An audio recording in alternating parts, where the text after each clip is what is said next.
بسم اللہ الرحمن الرحیم۔ جب حضرت عثمان غنی رضی اللہ تعالیٰ عنہ کا محاصرہ کر لیا گیا اور یہ خلافت کا آخری آپ کا دور ہے، 82 سال کی عمر تھی اس وقت آپ کی، اور یہ تاریخ کا دردناک باب ہے کہ حضرت عثمان غنی پر 40 دن تک پانی بند رہا۔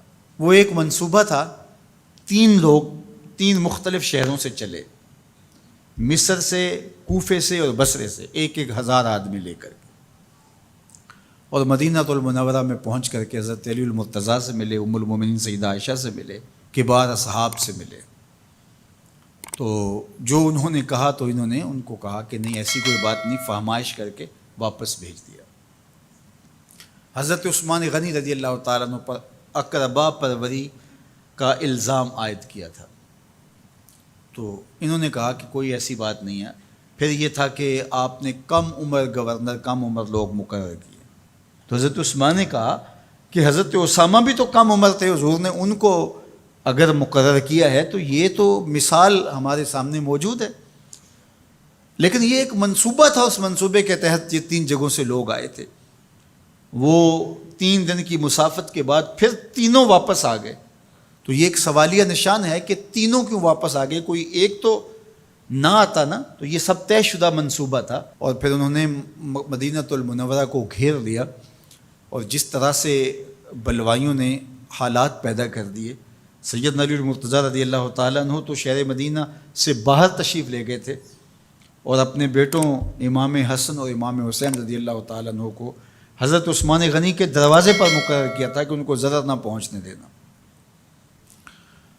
اب 700 صحابہ اجازت طلب کر رہے ہیں کہ آپ ان بلوائیوں سے نپٹنے کا میں جو ہے وہ اجازت نامہ مرحمت کریں، اور بہت سارے لوگ تو حج پہ جا چکے ہیں۔ 18 ذی الحج کا واقعہ ہے جب آپ کی شہادت ہوتی ہے، تو وہ حج پہ جا چکے ہیں، تو جو یہاں موجود ہیں وہ اجازت طلب کر رہے ہیں، لیکن حضرت عثمان غنی رضی اللہ تعالیٰ عنہ نے کہا کہ نہیں، میں ایسی اجازت نہیں دوں گا۔ رسول اللہ صلی اللہ علیہ وسلم کا حرم شہر مدینہ لوگوں کے خون سے لالازار ہو، یہ میں اس کو گوارا نہیں کرتا۔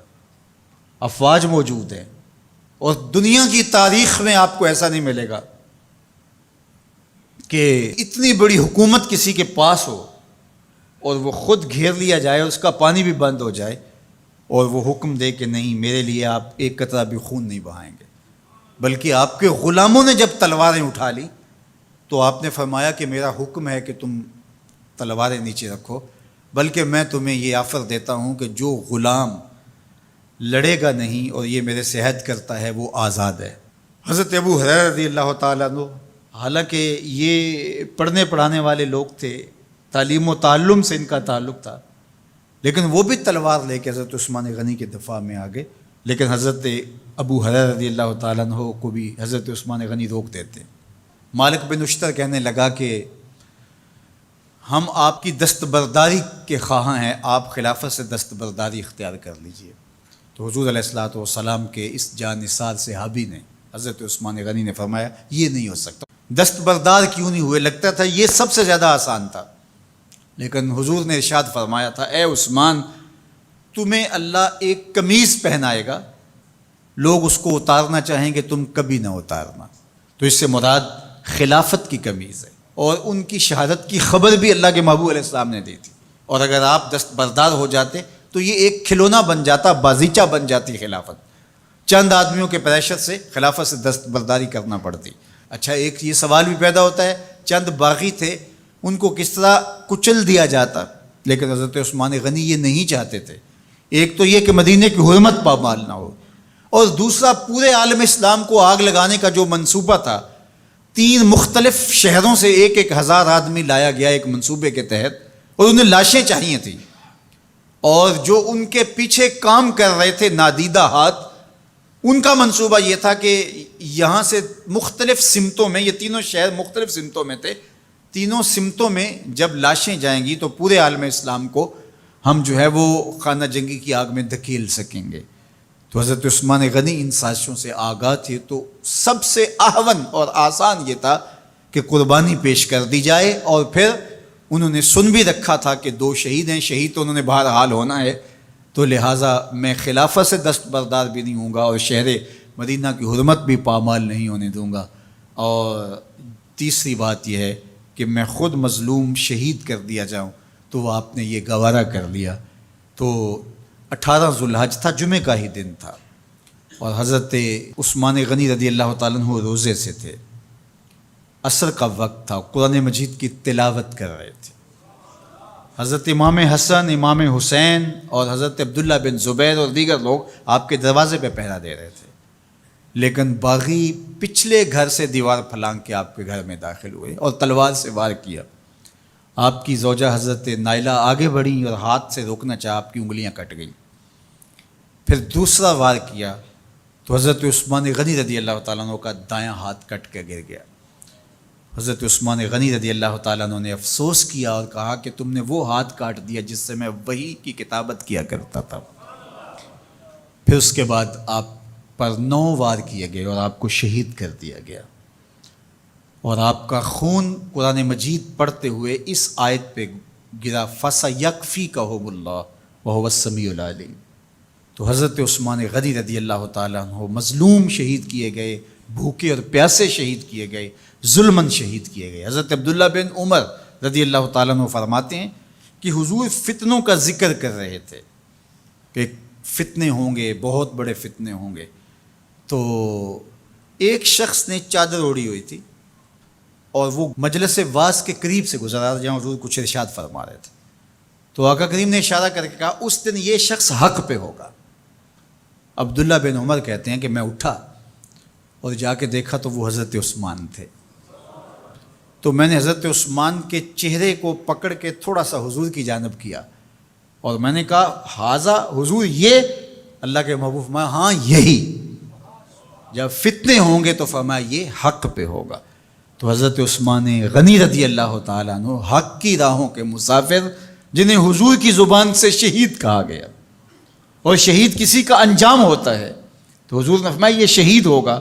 شہید وہی ہوتا ہے جو بحالت ایمان اس دنیا سے راہ خدا میں اپنی جان قربان کرے۔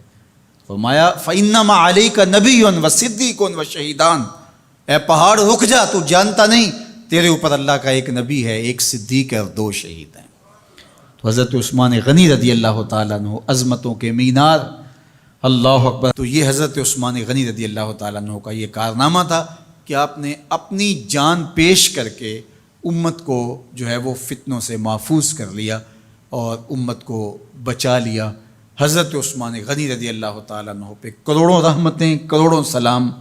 ہم آپ کی عظمت کو سلام پیش کرتے ہیں، عقیدتوں کا خراج پیش کرتے ہیں۔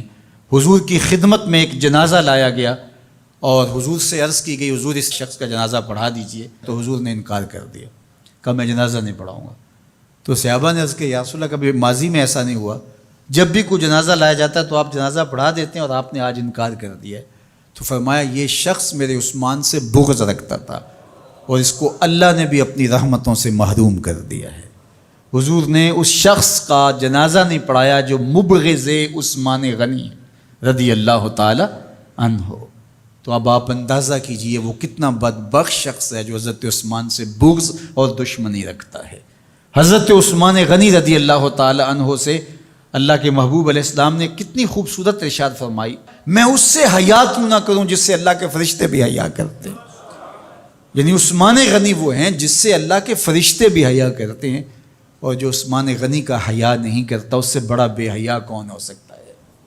حاکم نے مستدرک کے اندر روایت ذکر کی ہے کہ بہت سارے صحابہ حضور کی بہت ساری خوبیوں کے مظہر تھے، اور سب سے زیادہ حضور کے خلق کے مشابہ حضرت عثمان غنی رضی اللہ تعالیٰ، اور خلق میں سب سے اونچا درجہ حیا کا ہوتا ہے۔ تو حضرت عثمان غنی رضی اللہ تعالیٰ عنہ حیا کے اس مقام پہ فائز المرام تھے جو انہی کا مقصوم تھا۔ اللہ ہمیں حضور کے اہل بیت، حضور کے اصحاب، بلکہ حضور کے در کی مٹی کی تعظیم بھی نصیب کرے۔ اقبال نے کہا تھا خاک طیبہ از دو عالم خوش ترست، آن خنک شہرے کے آنجا دل برست۔ ہمیں تو طیبہ کی مٹی بھی اچھی لگتی ہے اس لیے کہ وہاں محبوب جو رہتے ہیں۔ تو محبت تو اس چیز کی متقاضی ہوتی ہے، محبوب کی راہوں کو بھی سلامی پیش کی جائے۔ تو جو حضور علیہ السلام کے ساتھ منسوب اتنی وقی نسبتیں ہیں ان کا احترام کیوں نہیں کریں گے۔ تو حضرت عثمان غنی تو داماد رسول ہیں، حضرت عثمان غنی تو ذوالنورین ہیں، حضرت عثمان غنی تو حضور علیہ الصلوۃ والسلام کے محبوب اور حضور علیہ الصلوۃ والسلام کے پیارے ہیں، ان کو جنت کی بشارت دی گئی ہے، عشرہ مبشرہ میں سے ہیں، 4 جلیل القدر خلفاء میں ان کا نام شامل ہے، اور پھر حضور کی 2 صاحبزادیاں ان کے نکاح میں آقا کریم نے ان کو شہید خود قرار دیا، اور میرے اور آپ کے آقا و مولا نے کہا آج کے بعد کوئی عمل عثمان کو نقصان نہیں دے گا، اور کہا عثمان سے میں حیا کیوں نہ کروں، اس سے اللہ کے فرشتے بھی حیا کریں۔